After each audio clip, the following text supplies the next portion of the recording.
So today we're looking at 1 Timothy chapter 4, and we're using verses 12 through 16 as our text.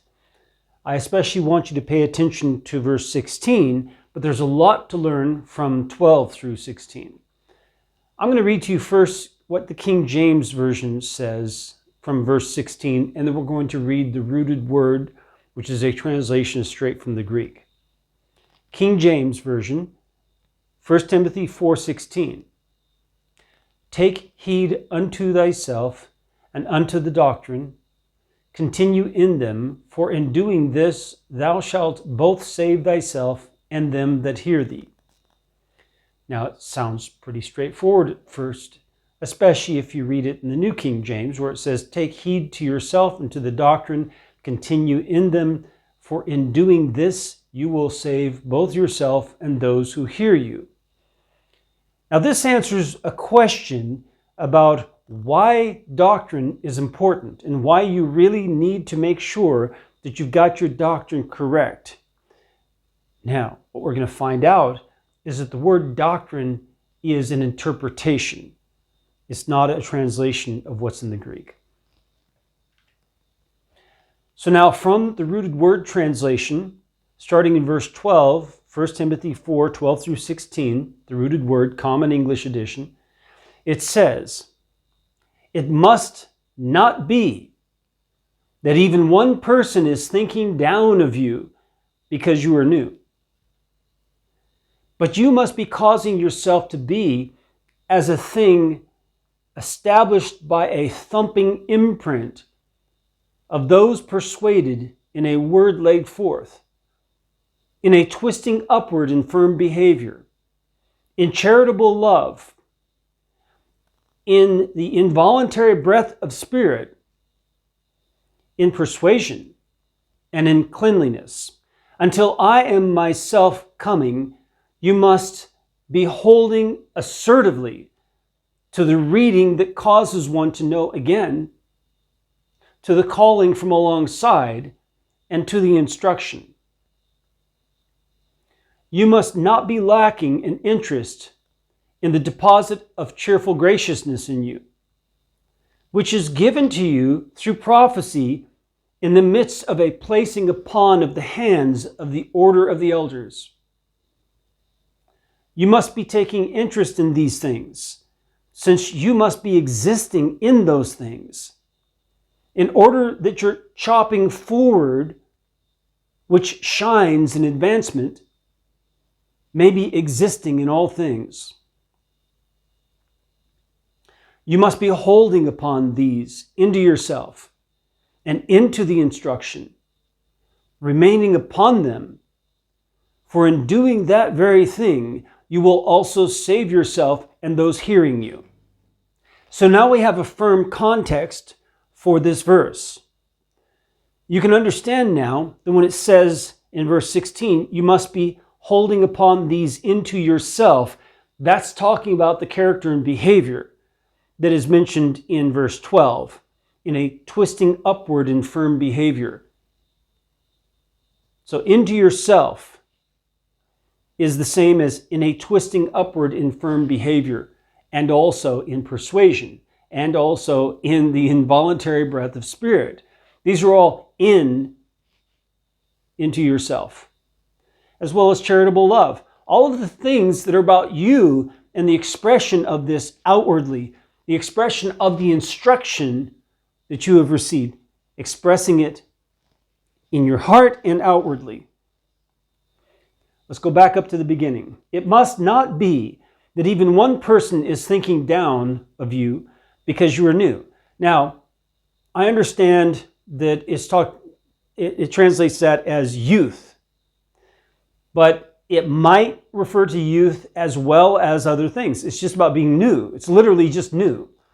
So it could be that you're new at a position, because this is to Timothy, who's a leader in the church. Maybe he's new as a leader, and so it's talking about that. Maybe he's younger than most leaders. Maybe he's talking about that. But it's in any case where you are new, that someone should not be talking down about you because you're new. And you can assure that that's not the case by following the next prescription. But you must be causing, so in contrast to them talking down about you because you're new, he says, but you must be causing yourself to be, so it's your responsibility. It's on your shoulders. You must be causing yourself to be as a thing established by a thumping imprint. So you're established by this thumping imprint of those persuaded. So you are an imprint of those who are persuaded. That's faith, who have faith. Who are persuaded in a word laid forth, in a twisting upward in firm behavior, in charitable love, that's agape, in the involuntary breath of spirit, and in cleanliness. Don't overlook the cleanliness part. So this whole list is a great list to look at yourself and see. Is your persuasion showing itself in these ways in the word that you lay forth to people? In the way that your character and behavior twists itself upward to reveal itself? In your charitable love of caring for those who are in need without return? In the involuntary breath of the Spirit, how do you come across to people just in the air of who you are? In persuasion, are you persuaded? And does your persuasion come out in persuasion? And in cleanliness. I have so many people who come and argue with me about tattoos, about smoking, about drinking alcohol, about speaking foul language even, that they're allowed to do these things. Do you want to do those things? What about cleanliness? So then he says in verse 13, until I myself come, you must be holding assertively to the reading that causes one to know again. It's just reading. But in the Greek, this literally means to know again. And so I bring this out here because that is really what reading is about. It causes you to know again something that you already know, but it refreshes your memory. To the calling, hold assertively to the calling from alongside. This is calling, encouraging, exhorting, everything about this. And holding assertively to the instruction. This is the word translated doctrine. Since doctrine is a tainted word today, and it literally means instruction in the Greek, it's better to restore this to the instruction. It's a neutral word. Verse 14, you must not be lacking an interest in the deposit of cheerful graciousness in you.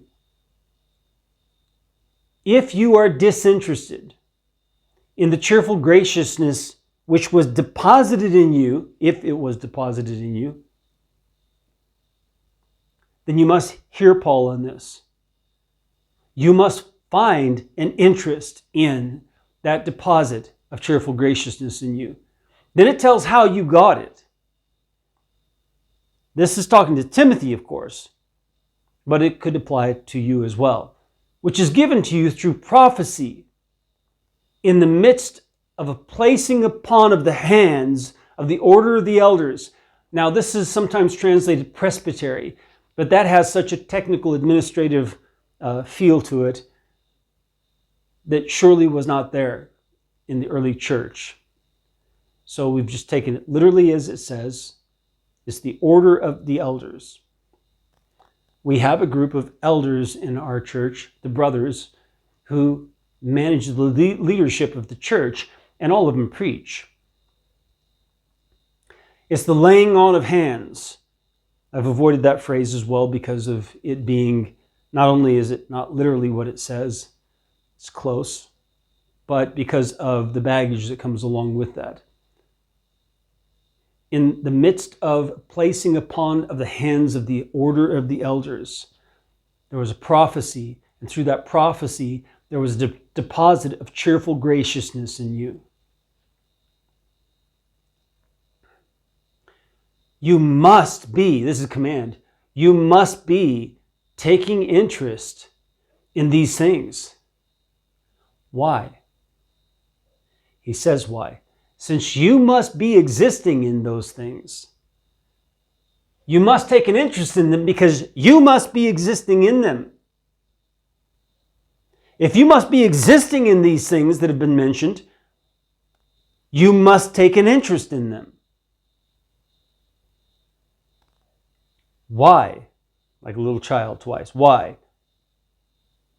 He says, in order that your chopping forward, that signifies some sort of difficult work in order to move forward, which shines in advancement. So as you're chopping to move forward, you are moving forward, and that shines. You're making advancement. It shines.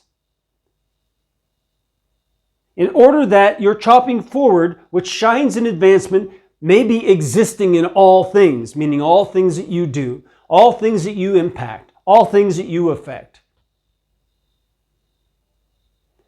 And then we come to our verse. You must be holding upon these into yourself and into the instruction. So when you instruct others, you must be holding upon these into the instruction you give others. But you must be holding upon these into yourself, into your character, your behavior, your charitable love, everything that we've mentioned above. That has to do with your expression of your persuasion in Christ. You must be holding upon these into yourself and how it's expressed in your life, and holding upon these into the instruction that you give others, remaining upon them. So even after you have expressed yourself in your life and you have instructed others, you still remain upon them. For in doing that very thing, you will also save yourself and those hearing you. You say, that's highly offensive. Only Jesus can save me.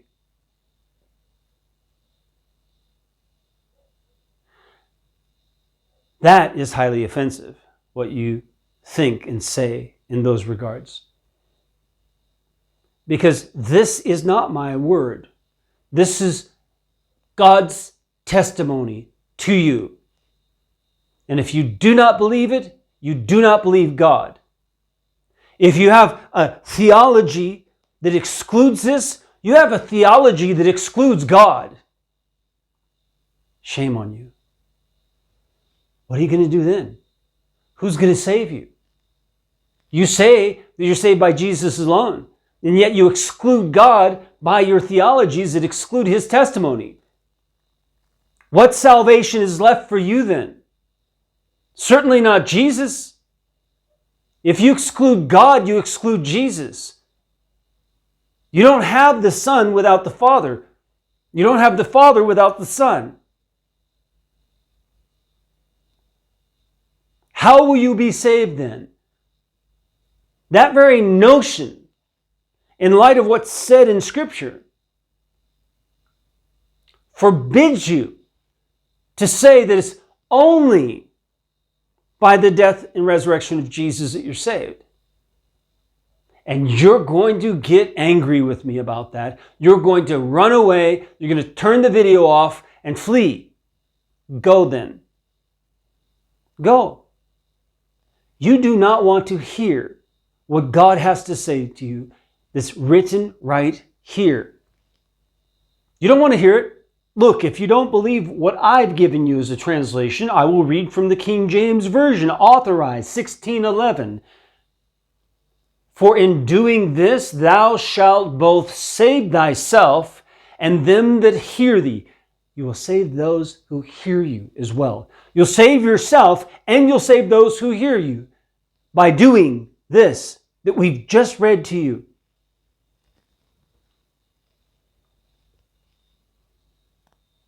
In doing that very thing, you will also save yourself and those hearing you, the rooted word translation. And if you can't accept this, you cannot accept God. You reject God, and therefore you don't have Jesus. So who is going to save you then? And I'm being gentle with you in my voice, terse but gentle in tone, because I could speak with my deep, strong voice, and I could rebuke you in this way, and I could tell you that you're going to hell because you reject the testimony of God and you reject God Himself through that. But I don't talk like that with you. I talk with a gentler tone that you might hear, and yet you still don't hear, and you reject God, and therefore you're going to be damned. You must listen. You must obey what's said. Do these things. Your salvation depends on it. Regardless your theology, what God says is true, and you must conform to it. May the Lord bless you as you seek Him with all your heart.